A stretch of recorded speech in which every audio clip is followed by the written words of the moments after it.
Hermanos, si pueden buscar en sus Biblias, en Juan capítulo 2, del versículo 12 al 25. Juan capítulo 2, versículos del 12 al 25. Y mientras van buscando sus páginas en la Biblia, el título para nuestro tiempo de hoy se llama Jesús es el templo de Dios. Y vamos a estar hablando acerca de lo que la palabra nos dice acerca de esto hoy. Y Juan capítulo 2, versículos del 12 al 25 dicen de la siguiente manera. Después de esto, Jesús bajó a Capernaum con su madre, sus hermanos y sus discípulos, pero no se quedaron allí muchos días. La Pascua de los judíos estaba cerca y Jesús subió a Jerusalén. En el templo encontró a los que vendían bueyes, ovejas y palomas y a los que cambiaban dinero allí sentados. Y haciendo un látigo de cuerdas, echó a todos fuera del templo. Con las ovejas y los bueyes desparramó las monedas de los que cambiaban el dinero y volcó las mesas. A los que vendían palomas les dijo: quiten esto de aquí, no hagan de la casa de mi padre una casa de comercio. Sus discípulos se acordaron de que estaba escrito: el celo por tu casa me consumirá. Entonces los judíos le dijeron: ya que haces estas cosas, ¿qué señal nos muestras? Jesús les respondió: destruyan este templo y en 3 días lo levantaré. Entonces los judíos dijeron: en 46 años fue edificado este templo y tú lo levantarás en 3 días. Pero él hablaba del templo de su cuerpo. Por eso, cuando resucitó de los muertos, sus discípulos se acordaron de que él había dicho esto y creyeron en la escritura y en la palabra que Jesús había hablado. Cuando Jesús estaba en Jerusalén durante la fiesta de la Pascua, muchos creyeron en su nombre a ver las señales que hacía, pero Jesús, en cambio, no confiaba en ellos porque le conocía a todos y no tenía necesidad de que nadie le diera testimonio del hombre porque él conocía lo que había en el interior del hombre. Esto es palabra de Dios. Se pueden sentar, mis estimados hermanos. Si nosotros las personas en realidad entendiéramos la santidad de Dios, que Él es santo, que Él es perfecto en todos sus caminos y que todo lo que hacemos tiene que ser para darle gloria a Él. Si eso fuera ese entendimiento, la mayoría de las iglesias y cristianos lucirían diferente. Cuando el reformador Martín Lutero comprendió la santidad de Dios, se dio cuenta que su amor por Dios parecía odio. El pastor y teólogo J.C. Ryle dijo lo siguiente: la santidad es el hábito de tener una sola mente con Dios. Según encontramos su mente descrita en las Escrituras, es el hábito de estar de acuerdo con el juicio de Dios, odiar lo que Él odia, amar lo que Él ama y medir todo en este mundo según el estándar de su palabra. Hoy estamos hablando acerca del templo. Vamos a ver cómo este es el tema principal de hoy, pero a veces nos preguntamos, si le preguntamos a la gente o decimos ¿qué es el templo? Es posible que algunos no piensen nada de cuando escuchan la palabra templo. Otros quizás pensarán: los budistas van a un templo, los hindúes. Me siento seguro al decir que tal vez no muchos piensan en el templo que construyó Salomón en el año 950 a.C., destruido por los babilonios en el año 587, 586 a.C. El templo que fue destruido por Nabucodonosor, y Zorobabel, el gobernador de Judá, fue el que comenzó a continuar reconstruyéndolo, y el rey Herodes lo continuó reconstruyéndolo en el año 20 a.C., terminándolo en el 67 después de Cristo. Pero lamentablemente el templo fue destruido en el año 70 después de Cristo. Este es el templo del que vamos a estar hablando hoy. El templo para los judíos representaba algo muy importante y es clave que entendamos la importancia del templo de Herodes y lo que tenía para la población judía de esos tiempos. Cuando el pueblo de Dios estaba con Moisés en el desierto, el lugar al que ellos podían adorar a Dios, ofrecer sacrificios y expiar sus pecados era en el tabernáculo, la tienda móvil donde la presencia de Dios residía en la parte posterior del tabernáculo, donde estaba el arca del triunfo, y ahí estaba dentro las tabletas de la ley moral de Dios con cortinas, y ahí atrás residía la presencia del Señor en el lugar santísimo. Es importante recordar que solamente el sacerdote era el que tenía oportunidad de ir a la presencia del Señor y hacer sacrificio. Inclusive ellos llevaban hasta una campanita en el cuello porque si dejaba de sonar sabía que había algo que estaba sucediendo y ya él no vivía. En pocas palabras, el lugar donde estaba la presencia de Dios era un lugar muy santo y sagrado. Estas palabras las vemos reafirmadas cuando Moisés está en el desierto y se percata que hay una zarza ardiente. Y él quiere acercarse para ver qué es lo que hay, porque ve que la zarza no se estaba consumiendo. Y según él se acerca, dice Éxodo 3, del 3 al 5, Dios le llamó y le dice, Moisés, Moisés, y él respondió, aquí estoy. Y le dice, no te acerques aquí, quítate las sandalias de los pies, porque el lugar donde estás parado es tierra santa. Deseo que mantengas esto en tu mente hoy. El lugar donde está Dios y se le rinde adoración es un lugar santo.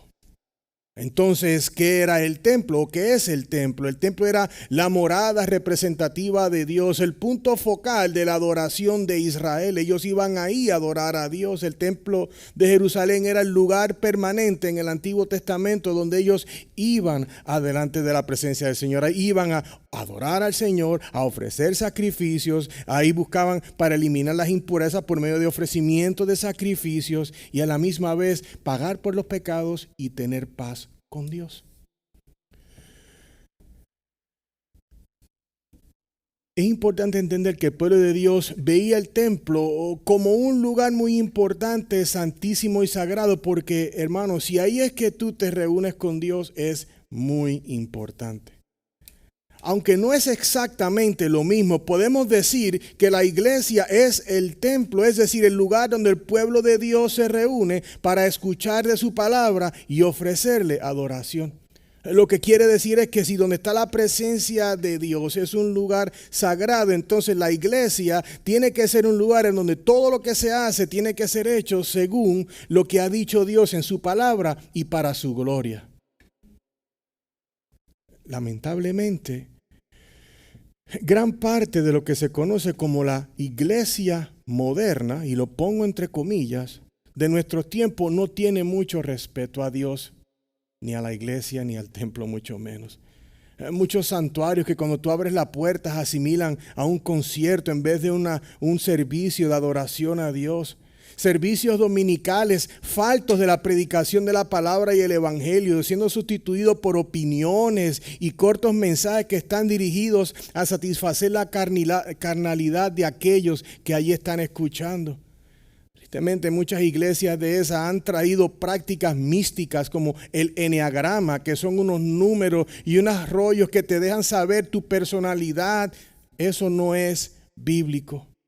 Otras iglesias modernas promueven el mensaje de la prosperidad financiera, lo cual no es bíblico tampoco. Para el pueblo de Dios, en los tiempos de la Biblia, ir al templo era literalmente ir a donde estaba la presencia de Dios. Mi estimado, en resumidas cuentas, el templo era el lugar santo de solemnidad y de claro entendimiento de que se estaba en la casa de Dios. Y si estamos donde está Dios y venimos a adorar a Dios, tiene que haber un respeto, tiene que haber una pureza. Es por eso que vemos aquí en la iglesia, nosotros no tenemos máquinas de humo, no tenemos nada de eso. Aquí lo que queremos es que el centro de todo sea Dios. Juan Calvino dijo lo siguiente: la excelencia de la iglesia no consiste en la multitud, sino en la pureza. No es a razón de cuántos somos, sino de la pureza de nuestro Señor y cómo lo honramos. Nosotros cristianos no vamos a un templo, pero vamos a la iglesia. Vamos a la iglesia porque como cristianos nos encanta ser parte del servicio de adoración donde se lee, se canta, predica la palabra de Dios. La iglesia también es el lugar donde los santos, los escogidos, los que han sido salvos, es decir, los cristianos, nos reunimos también alrededor de la mesa del Señor, participando juntos de la cena del Señor, recordando el mayor sacrificio que se ha hecho por nosotros en un acto de gracia soberana de Dios para un pueblo que no lo merecía. Y eso es una celebración que venimos aquí. Por eso el tiempo de la cena del Señor para nosotros es muy importante. Haciendo un breve resumen de los primeros 11 versículos del capítulo 2 de Juan, vimos cómo el apóstol Juan nos narró acerca de los eventos que sucedieron en una boda en Caná, donde Jesús le dio inicio a su ministerio y también cogió el agua común de lavarse las manos porque el vino de la boda se había acabado y lo convirtió en el mejor vino que el mayordomo de la boda había antes probado. Como hablamos hoy en la escuela dominical, Él creó el vino de la nada solo con agüita. Y crear vino con agua limpia, eso no es algo que pueda hacer el hombre. Con esa señal aprendimos que Jesús puso punto final al ritual de la purificación de agua. Ahora somos purificados por medio de la sangre de nuestro Señor Jesús, nosotros poniendo la fe en el Hijo de Dios, el único que lo puede hacer. Luego vemos aquí que ellos estaban en Capernaum y ellos tuvieron poco tiempo y luego de ahí suben a Jerusalén donde se estaba celebrando la Pascua.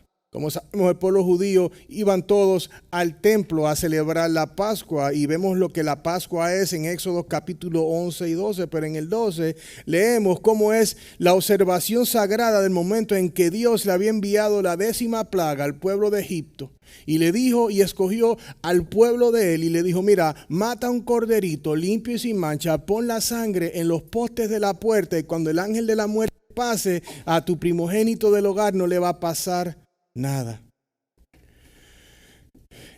Eso, estimados, es una escena maravillosa de la gracia de Dios al elegir quién vivirá, un presagio de lo que Cristo iba a hacer en la cruz por los pecadores para morir en su lugar y pagar por sus pecados.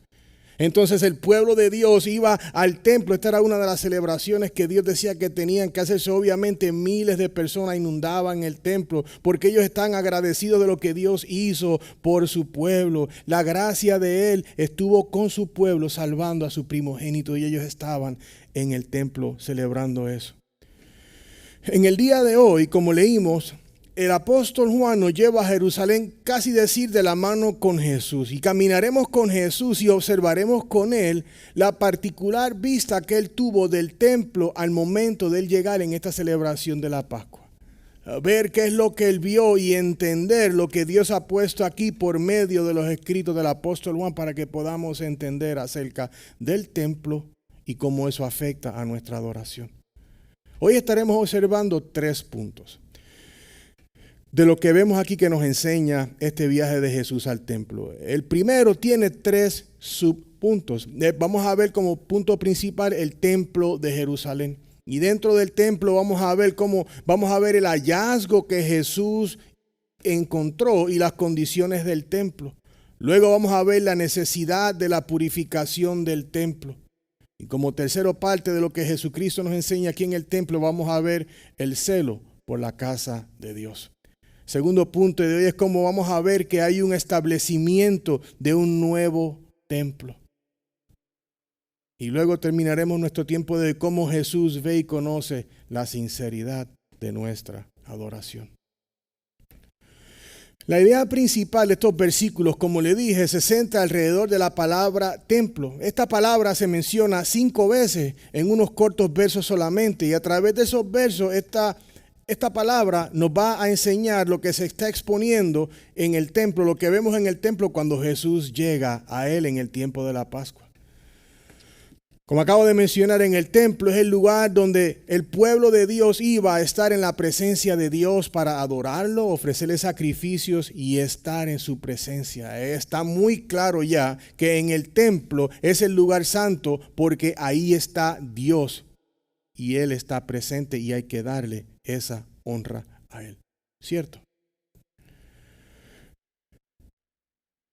Quiero poner en tu mente estas preguntas conforme vamos a ir abriendo y navegando el texto.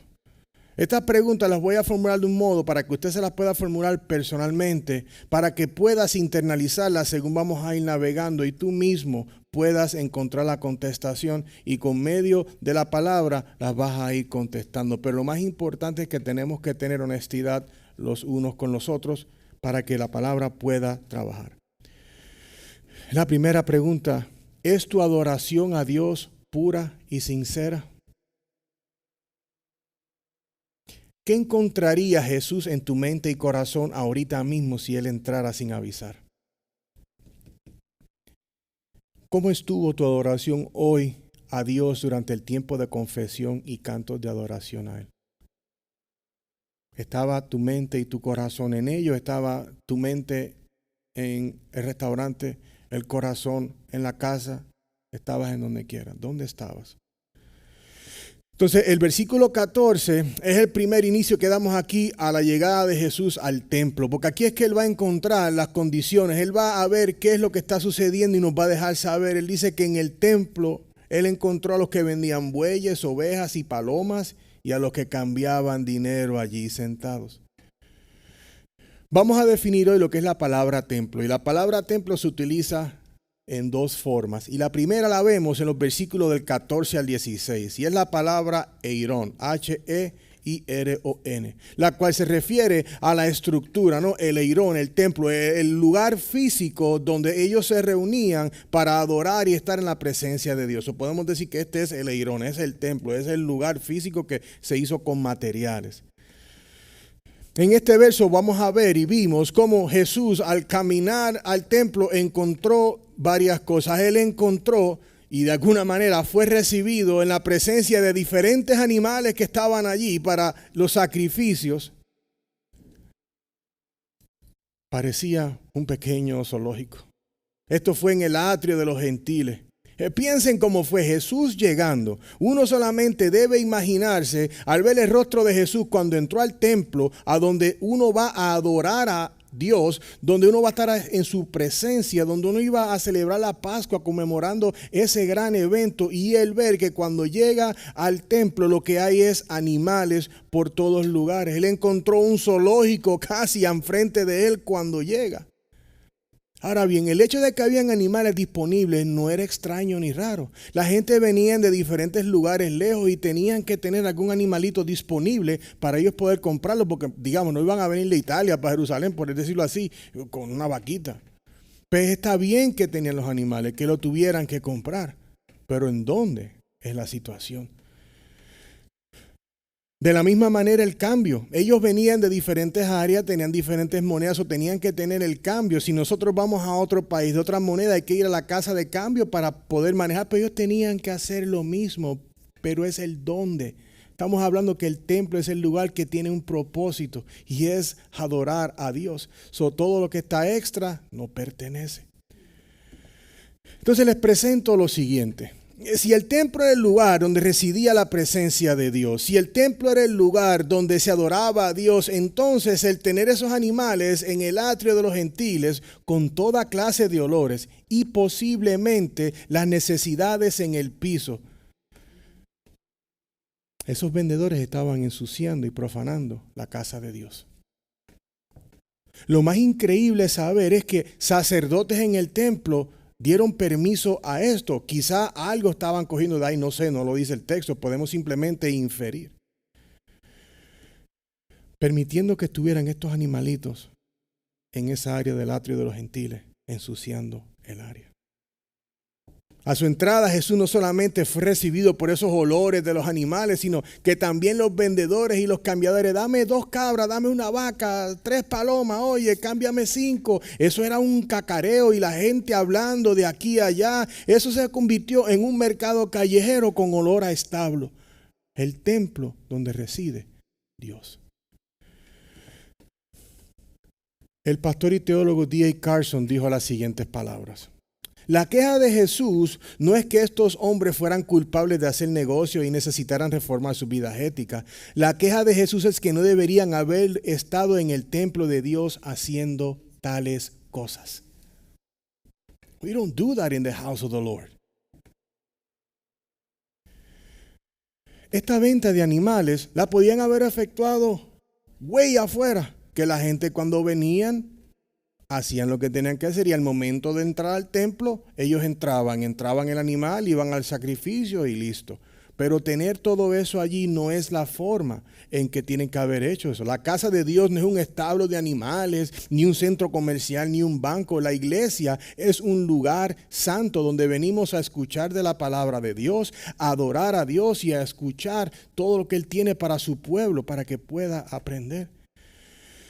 El templo, mis estimados, era el lugar que entonces donde se venía a ofrecer sacrificios. El templo es el lugar solemne donde se debía de escuchar a las personas orando, personas quebrantadas por su pecado, otras personas adorando a Dios, otras personas en silencio, meditando en la palabra de Dios, y lo que había era un ruido, un olor. ¿Se imaginan cómo hubiese estado eso? Gente, el bullicio, los animales y Jesucristo confundido. ¿Qué está pasando aquí? Jesús encontró un templo sucio, desordenado y lleno de distracciones que robaban no solamente la pureza del templo, sino la pureza de la adoración de aquellos presentes que venían a ofrecerla a Dios. Imagínese que usted está tratando y escucha la venta y los animales y está tratando de orar y dice, ¿pero qué pasa? No es aquí a veces nos distraímos cuando arriba están corriendo. Imagínese un templo lleno de gente, cientos de personas y ese ruido y el olor horrible. Entonces le pregunto, ¿qué encontraría Jesús en tu mente y corazón ahorita mismo si Él entra? ¿Qué hay? ¿Qué has estado pensando? ¿Qué está en tu corazón? ¿Qué está albergando tu corazón en esta mañana que necesita purificación? Tal como el templo estaba lleno de impurezas que necesitaban ser limpios, ¿qué tienes que permitir que Dios purifique? ¿Enojo? ¿Envidia? ¿Chisme? ¿Pensamientos lujuriosos? ¿Crítica de otras personas? ¿Egoísmo? ¿Frialdad? ¿Mentiras? ¿Idolatría? Y continúan. ¿Qué tienes que traer a Cristo hoy? Porque hermanos, si somos honestos, somos fáciles en decir, aquel no hace bien. Pero yo quiero que te mires a ti. ¿Cómo está tu corazón y tu mente en el tiempo de adoración? Hay una necesidad de purificar el templo porque está sucio. Si usted llega a un lugar donde va a estar trabajando y está enlodado, ¿qué usted va a hacer? Ok, estamos claros. Versículo 15 dice, y haciendo un látigo de cuerdas, echó a todos fuera del templo con las ovejas y los bueyes, desparramó las monedas de los que cambiaban el dinero y volcó las mesas. Cuando Jesús entró al templo y fue testigo del absoluto desorden y contaminación que había en el templo, inmediatamente él dice, yo tengo que hacer algo con este problema. Jesús elaboró un látigo de cuerdas, pero no era que él le iba a dar una paliza a los animales. Es que él tenía que utilizar algo para poder espantar a los animales y sacarlos. Entonces él hizo un whip of cord, dice en inglés, tiene ese látigo que él hizo para empezar a sacarlos. No está en Dios, en el Señor Jesús, ser una persona mala de abusar de animales. Entendemos que él no estaba haciendo eso. Jesús en su coraje no solamente echó fuera los animales del templo, sino que también volcó las monedas, porque él dice, mi casa de mi padre, como vamos a ver más adelante, esto no es una casa de hacer negocios. Si alguien miraba de lejos, decía, wow, ese hombre está actuando de una forma malcriada, tiene problemas de coraje él, qué irreverente, lo que no es cierto. Jesús estaba reaccionando a la profanación y la suciedad que habían traído esos hombres al templo de Dios, lugar sagrado en donde Dios se reúne con su pueblo. ¿Cómo estarás tú si eso lo hicieran también? Ahora, estas acciones de Jesús en cierta manera parcialmente nos muestran un cumplimiento de la profecía de Malaquías en Malaquías 3, versículos del 1 al 3.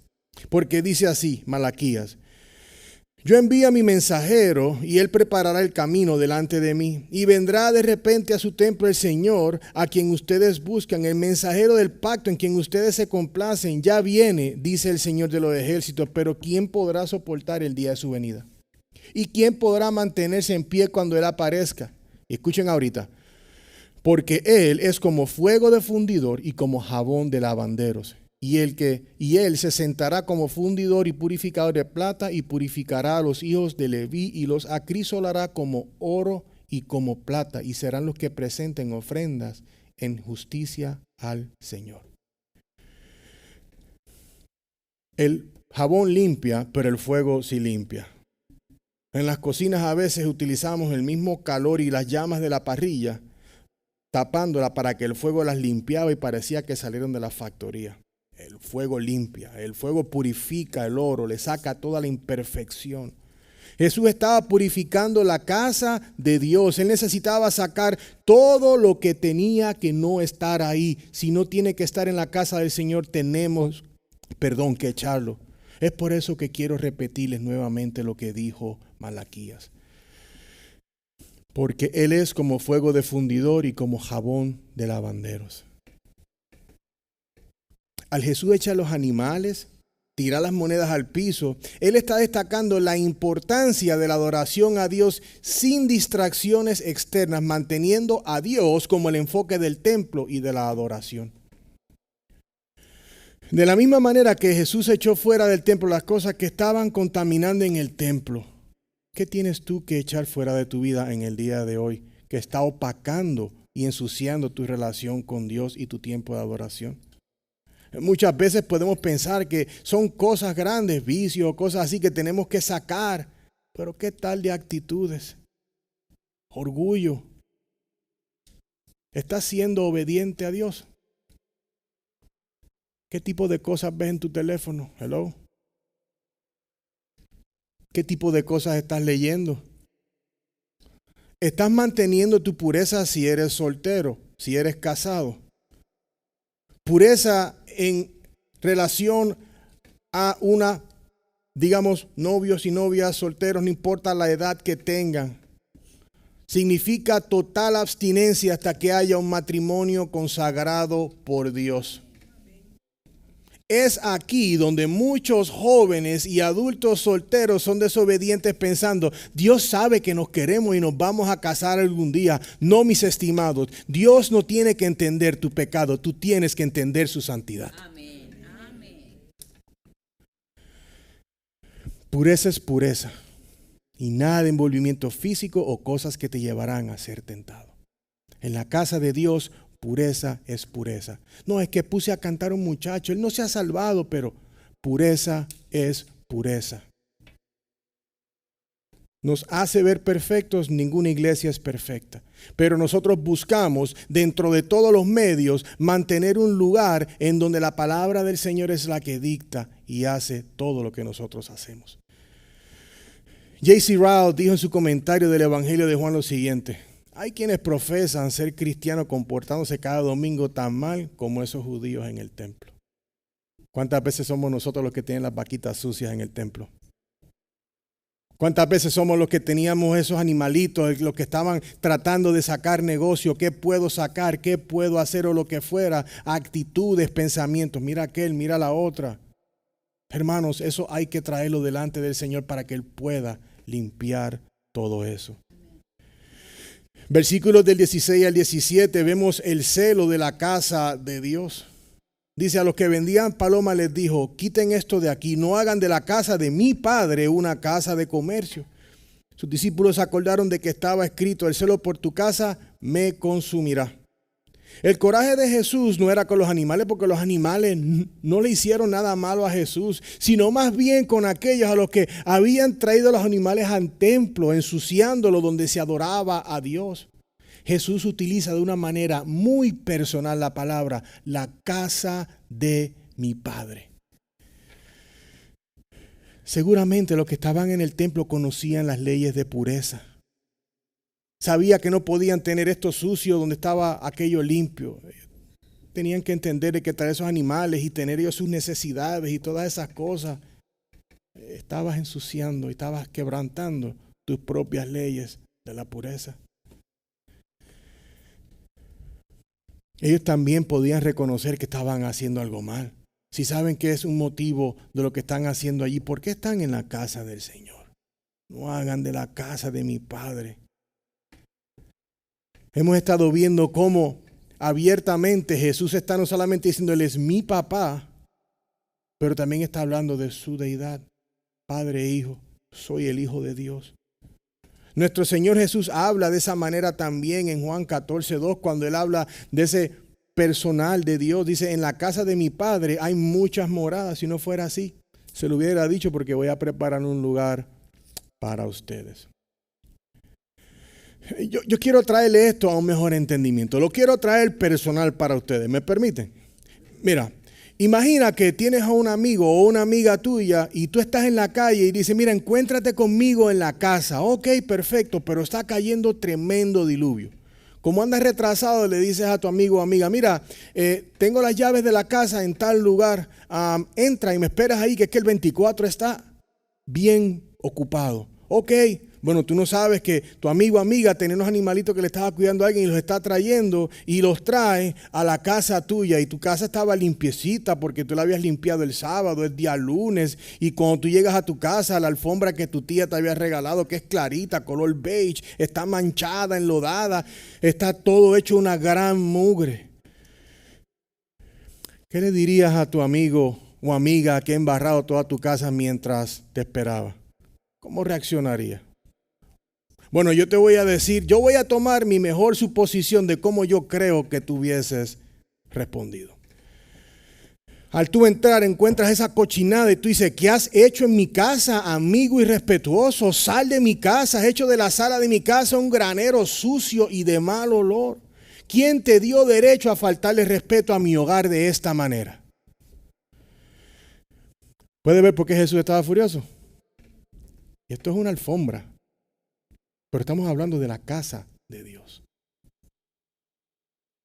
El enojo de él era un enojo justificable porque él entra al lugar donde Dios lo tiene para que su pueblo pueda ir a adorarle y lo han hecho un lugar que parece un establo donde cambian monedas. D.A. Carson dijo lo siguiente al respecto en su comentario. La limpieza de Jesús en el templo da testimonio de su preocupación por la adoración pura. Nuestra adoración sí importa. Dios regula en la palabra la forma en que Él quiere que nosotros lo adoremos a Él. Él regula la forma en que debemos de actuar en la casa del Señor. Hay un orden que seguimos. Es por eso que empezamos con oraciones de confesión, hacemos un llamado a la adoración y terminamos con una doxología, una alabanza a Dios por su gracia sobre nosotros. Observamos la cena del Señor, hermano. Todo lo hacemos con un propósito. Y todos apuntan al Señor. Honramos la presencia de Dios.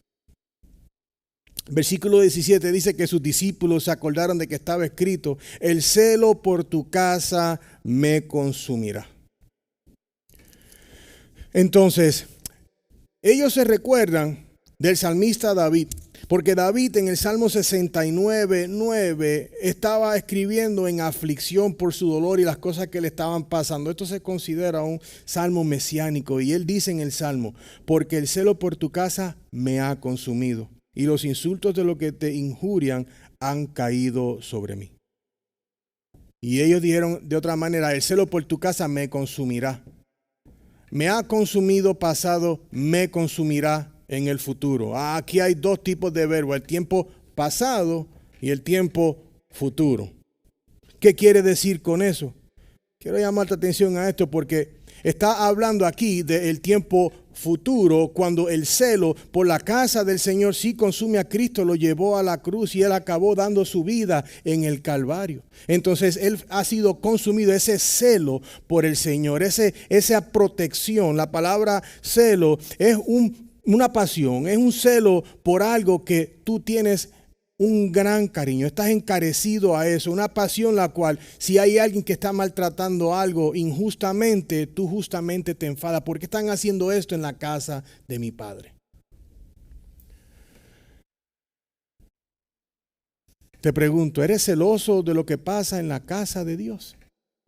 Y no es que vas a andar en pelea, pero ¿cómo nosotros vamos a hacer conductos de esta verdad a todos los que estamos aquí?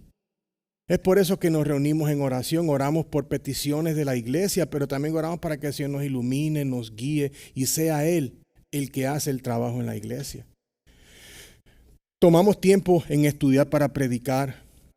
El hermano Ricardo toma tiempo en leer, en prepararse para orar en el principio del servicio, porque queremos honrar a Dios. El hermano Abraham ora y se prepara según lo que vamos a predicar para escoger cánticos que apunten ¿a quién? y al mensaje que se va a estar predicando. Todo lo hacemos alrededor de la preparación que solamente se hace con Dios, porque si fuera de otra manera, el celo por la casa de Dios nos consume. ¿Es usted celoso de su relación con el Señor hasta el punto de negarse a sí mismo para agradar a Dios por completo? Negarte tú, decir, no, yo no voy a hacer, yo voy a dejar para hacerlo todo para Dios. Mire lo que dijo Thomas Brooks al respecto del celo. El celo es un calor extremo de todos los afectos opuestos al pecado y trabajando fuertemente hacia Dios. Hasta este punto hemos podido ver y aprendido cómo el lugar donde Dios se reunía con su pueblo, es decir, el templo, fue contaminado y hecho impuro al estos hombres traer cosas que no pertenecen a la casa de Dios. Si ustedes vieran que el pastor Juan empieza a traer aquí prácticas locas, ustedes tienen que decir, no, eso no pertenece en la casa del Señor. Que Juan empieza a predicar del dinero y la prosperidad, ustedes tienen que decir no. En el púlpito de nuestro Señor se predica la palabra a Cristo y a este crucificado. ¿Me hace el mejor predicador del mundo predicar la verdad? No. Pero tenemos que ser obedientes a la palabra y honrar desde el púlpito todo lo que se hace porque es para la gloria de Dios.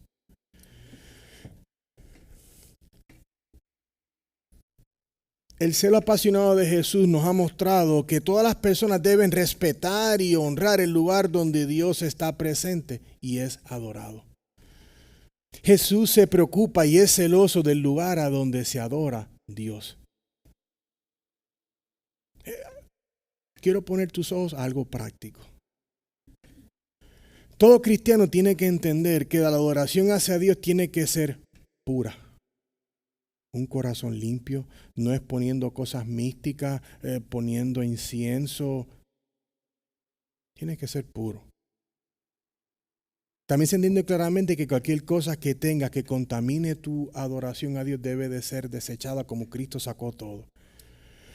Es por eso que tenemos que practicar la confesión. Sacar eso que no sirve. Sáquelo. Yo estoy seguro que aquí todos cuando limpiamos la casa nos encanta botar. Ya yo no uso esto y uno empieza a botar y regala. Ya yo no quiero ver esto más aquí. Que tu pecado, que las cosas que ensucian la casa del Señor, tú las deshagas como deshaces zapatos y camisas que quizás las compraste hace un mes porque no las quieres ver más. Ten ese deseo que no haya nada que vaya a manchar la casa de Dios, la iglesia y el templo que es tu cuerpo delante del Señor. En estos versículos vimos cómo Jesús se está refiriendo directamente a la estructura. Hablamos del templo, el lugar físico, el área de los gentiles. Pero ahora los versículos del 19 al 25 se enfocan en la segunda palabra a la palabra templo, que es la palabra naos. Propiamente dicho, un santuario, una morada divina, en otras palabras, el lugar donde mora Dios. Entonces ahora vamos a ver cómo en los versículos del 18 al 22 se comienza a establecer un nuevo templo. Dice la palabra, entonces los judíos dijeron, ya que haces estas cosas, le dicen, ¿qué señal muestras? Jesús le respondió, destruyan este templo y en 3 días lo levantaré. Entonces los judíos dijeron, en 46 años fue edificado este templo y tú lo levantarás en 3 días. Pero él hablaba del templo de su cuerpo.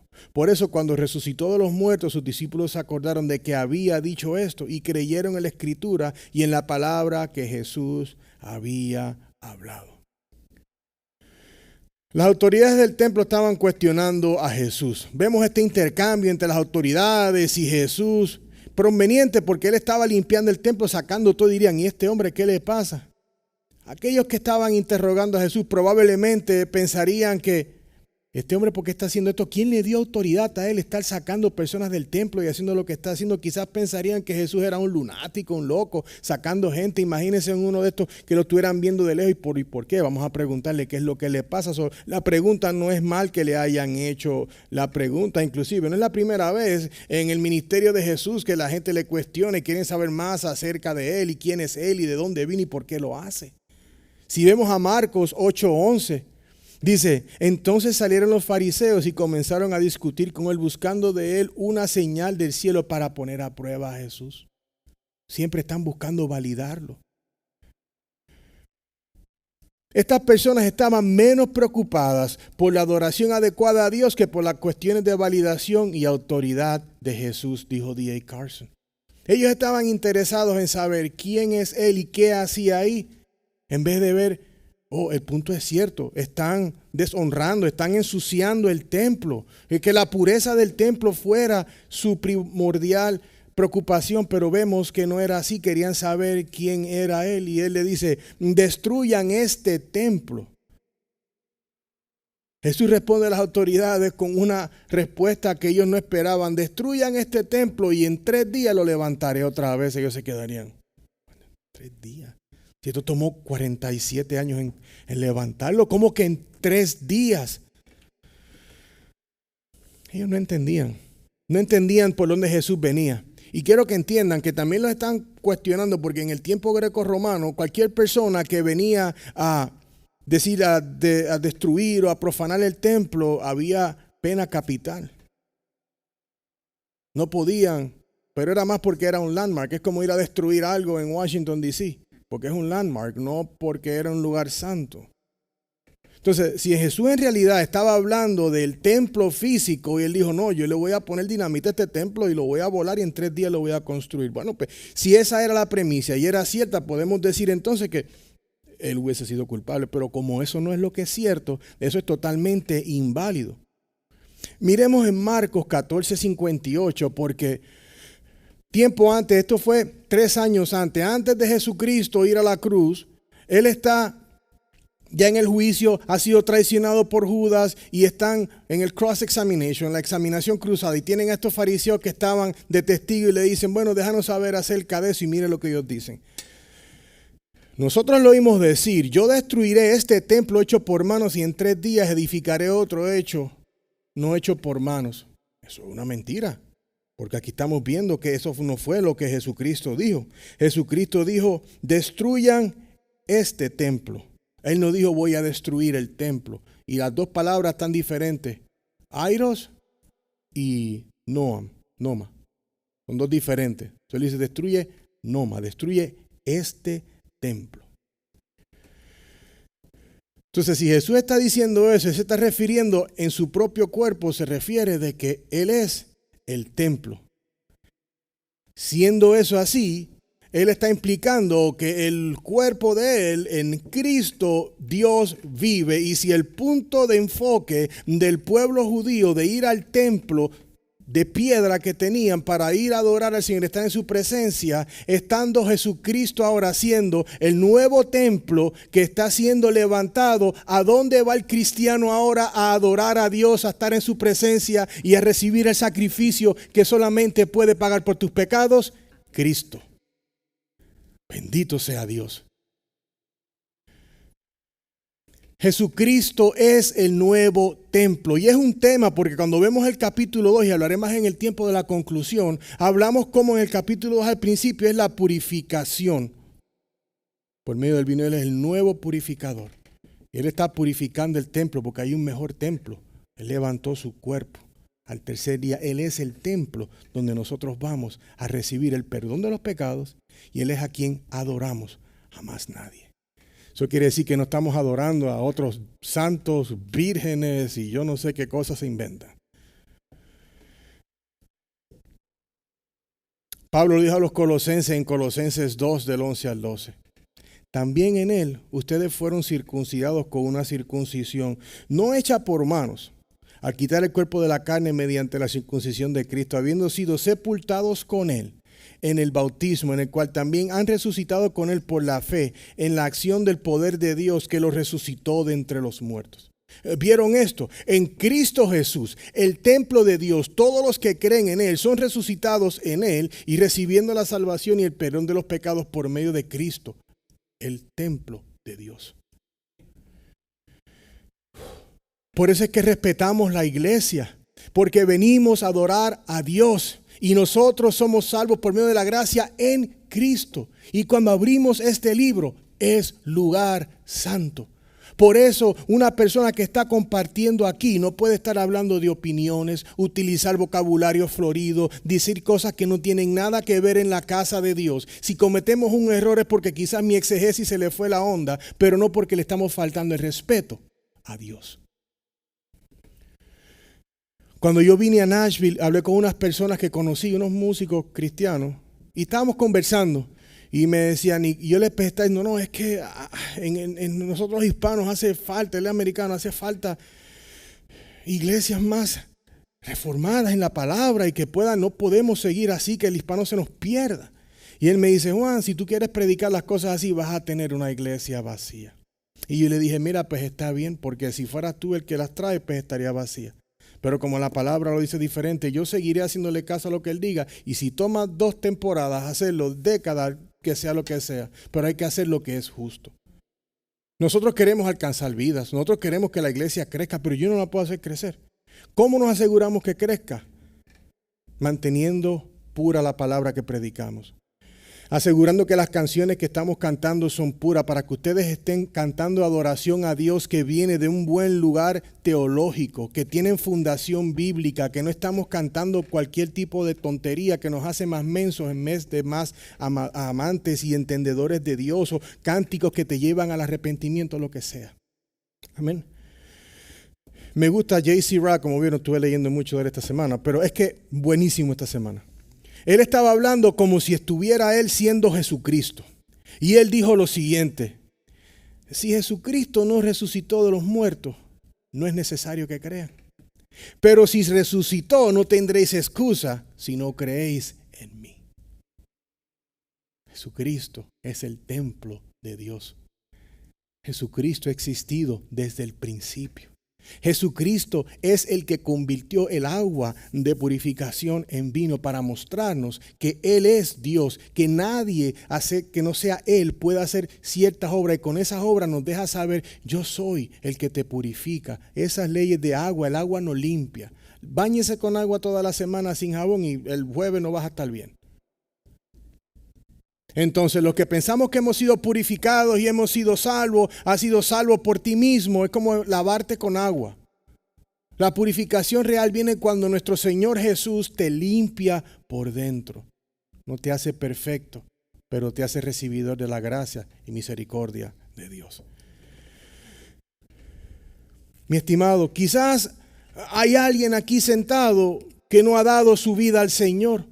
Yo no sería correcto si no hablamos de lo más importante, que es el evangelio. Por eso leemos la ley. La ley dice que hemos quebrantado todo. La ley dice: yo no puedo ser perfecto, yo no puedo hacer los 10 mandamientos. Me dan 2 y los 2 los voy a fallar al igual que ustedes. Pero el evangelio es las buenas noticias. Entonces, la predicación tiene que ser evangelística. ¿Por qué? Porque tiene que traer las buenas noticias. ¿Creen esto acerca de Jesús? ¿Crees que Él es el templo de Dios?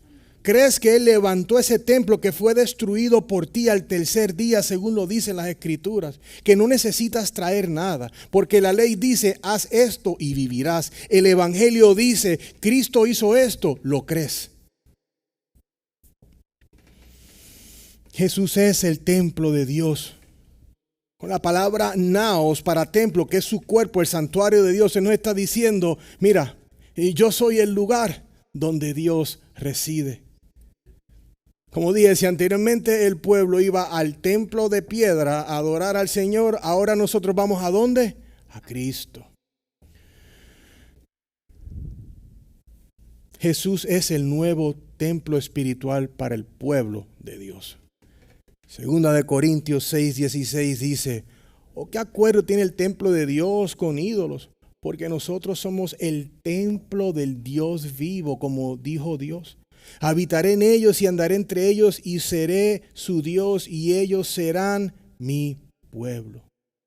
El regalo más bonito que tiene un cristiano es que el Espíritu de Dios reside en nosotros. Ese paracleto, ese que nos da la dirección, el que nos deja saber cómo vamos a seguir. La palabra del Señor nos instruye y el Espíritu nos guía. Primera de Corintios 3:16 dice: ¿no saben ustedes que son templo de Dios y que el Espíritu de Dios habita en ustedes. Pero mis estimados, sabemos que el pueblo de Dios continúa en desobediencia. La presencia de Dios dejó el templo, pero bendito sea el Señor que la presencia de Dios habita en Jesucristo. Y es por eso que nosotros siempre predicamos a Jesucristo y este crucificado. El apóstol Juan en el capítulo 1 nos mencionó cómo la gloria de Dios reside en Cristo. En Juan 1:14 dice: el Verbo se hizo carne y habitó entre nosotros y vimos su gloria, gloria como del unigénito del Padre, lleno de gracia y verdad. Qué bonito vemos esto, ¿no? Hemos visto cómo en el templo estaban profanando con todos estos animales, pero podemos ver también cómo nosotros mismos tenemos cosas que están profanando nuestra adoración de Dios. Y si no estás en Cristo, estás viendo cómo tu mundanidad está profanando tu relación con Dios y estás lejos. Ahora vamos a ver versículos 23 al 25, cómo Jesús conoce la sinceridad de nuestra adoración, cómo Él conoce todo de nosotros. Dice: cuando Jesús estaba en Jerusalén durante la fiesta de la Pascua, muchos creyeron en su nombre al ver las señales que hacía. Pero Jesús, en cambio, no se confiaba de ellos porque los conocía a todos. Y no tenía necesidad de que nadie le diera testimonio del hombre, porque Él conocía lo que había en el interior del hombre. Hermanos, por eso les hice las preguntas que les hice al principio. Dios sabe exactamente cómo está su adoración y la mía. Si estamos pensando en lo que estamos pensando, si no estamos en realidad dándole adoración honesta. Nuestra adoración simplemente viene de un lugar honesto, limpio, un corazón confesado, un corazón que quiere estar delante del Señor. Tenemos que tener pureza en nuestra adoración. Muchos de los que estaban allí dice que creyeron. Sí, claro, vi la señal como un mago. Wow, mira, ese hombre puede levitar. Oh, mira, que él hizo esa magia. Y estaba haciendo diferentes señales. Y entonces, creen, sí, pensamos. Pero no era que creían en él porque no lo estaban siguiendo. Simplemente estaban, era una fe superficial. Era una adoración superficial en ese momentito. Oh, mira, sí, él hizo esas señales. Hermanos, aquí con esto que Dios ha hecho en Cristo, vemos que está su deidad en vitrina. Podemos ver que Jesucristo enseña su conocimiento, su omnisciencia, diciendo no. ¿Cómo es que dice aquí? Dice, pero Jesús en cambio no se confiaba de Dios porque los conocía a todos. Y no tenía necesidad que nadie le diera testimonio del hombre porque Él conocía lo que había en el interior del hombre. Él no necesita que nadie le diga de nadie. Él sabe exactamente lo que está en cada uno de nosotros. Mateo 9:4 dice: Jesús, conociendo sus pensamientos, dijo: ¿por qué piensan mal en sus corazones? What? He knows everything. Hoy hablamos en la escuela dominical, mientras más conocemos de Dios, mejor entendemos de Él. Y cuando sabemos lo que dice su palabra, entonces sabemos que si nos da el pensamiento de hacer algo que no sea lo más intelectual que debemos hacer en nuestro caminar con el Señor, decimos, no, me detengo.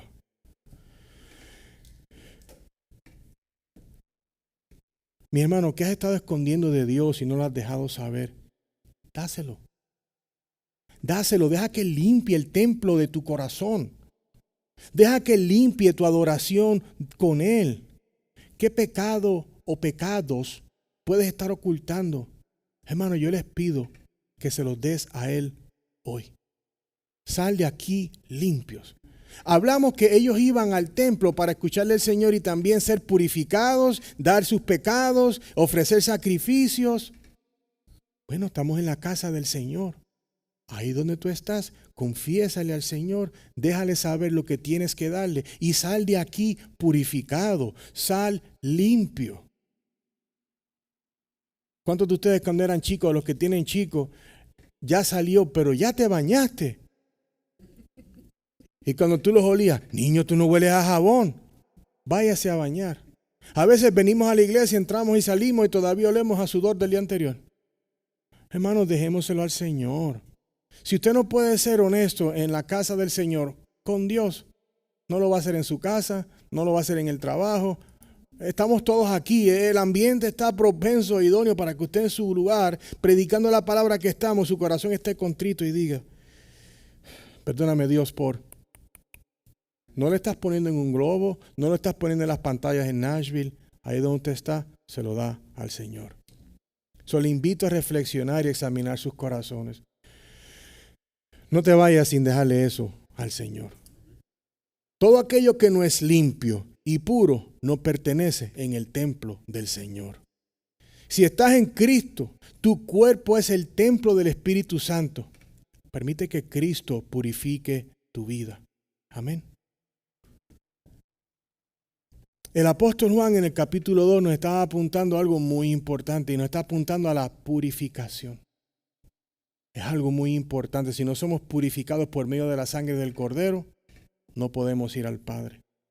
Si no purificamos nuestras acciones, no purificamos nuestro templo, hermano, vamos a vivir una vida mundana y de confusión al mundo. Si estamos en Cristo, somos una nueva criatura.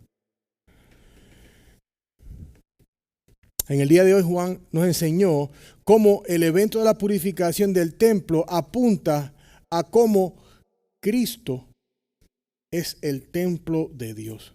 Lugar donde todos nosotros vamos a ir a adorar a nuestro Señor Jesús, donde vemos a Dios.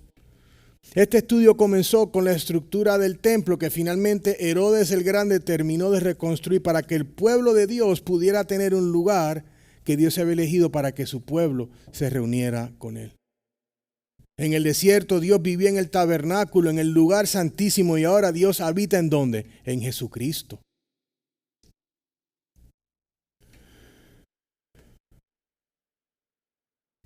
Jesús en el Sermón del Monte dijo a sus discípulos lo siguiente. Porque, hermano, aprendimos que la ley condena a todas las personas de sus pecados. Sabemos que no podemos cumplirlo. Mateo 5:8 dice, bienaventurados los de limpio corazón, porque ellos verán a Dios. Si el corazón del hombre es el centro de las emociones, ¿cómo está tu corazón? Porque si un corazón está opacado, lleno de pecado, ¿cómo vas a adorar a Dios con pureza? En resumen, hoy aprendimos que el templo era santo y fue profanado por los hombres. Aprendimos que el templo fue purificado por Cristo y redefinido y restablecido en Cristo Jesús. Pero importante también que aprendimos es que Jesús conoce la pureza de tu adoración. Él conoce lo que tú piensas, lo que estás pensando ahorita, todo lo que estás en tu mente y en tu corazón, Él lo conoce. La pregunta que te invito a hacerte hoy. ¿Cómo está tu templo y tu adoración a Dios? ¿Está tu corazón limpio? ¿Necesita ser purificado? Queridos míos, vengan a Jesús, confiésenle sus pecados, creen esa verdad y tus pecados serán perdonados y tu corazón será limpio.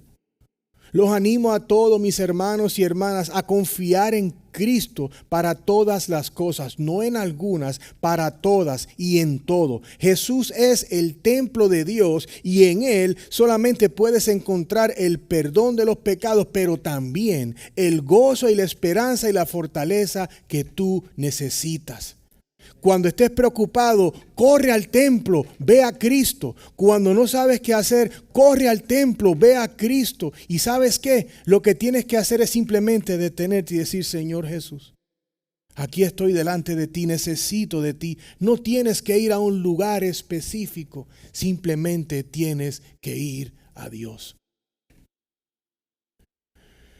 Mis estimados, que el Señor bendiga a tu vida hoy y que Dios tenga misericordia de todos nosotros mientras esperamos su regreso.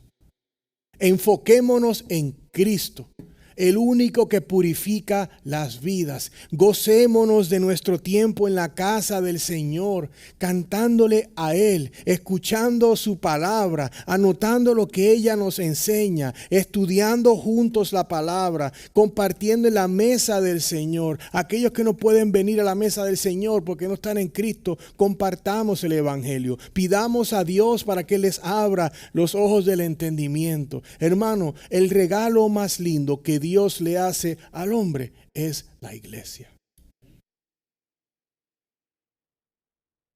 Vamos a orar.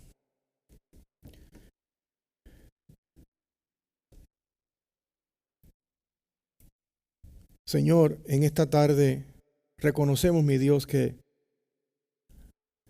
No todas las veces que venimos a donde ti, nuestros corazones están alineados contigo y nuestras mentes.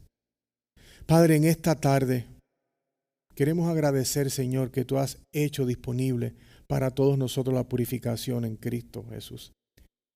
Señor, yo pido por cada persona que se encuentra aquí hoy. Señor, yo te pido en el nombre de Cristo Jesús que aquellas acciones y actitudes que algunos de los hermanos puedan tener aquí, Padre, que tu palabra hoy haya puesto el dedo para que digan no más.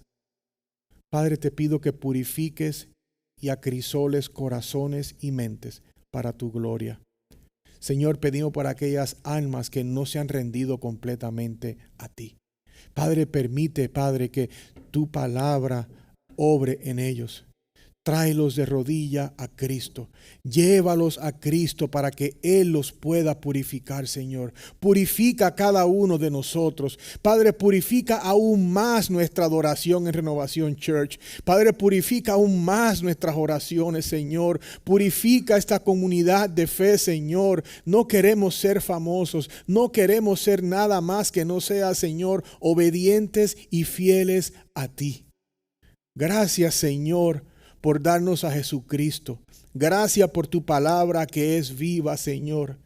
Y gracias, mi Dios, que nos has dado este lugar para que podamos reunirnos domingo tras domingo para escuchar de ti, equipar a los santos, animar al que está desanimado, liderar al que no tiene dirección, pero más que nada, traer esperanza a aquel que está desesperanzado.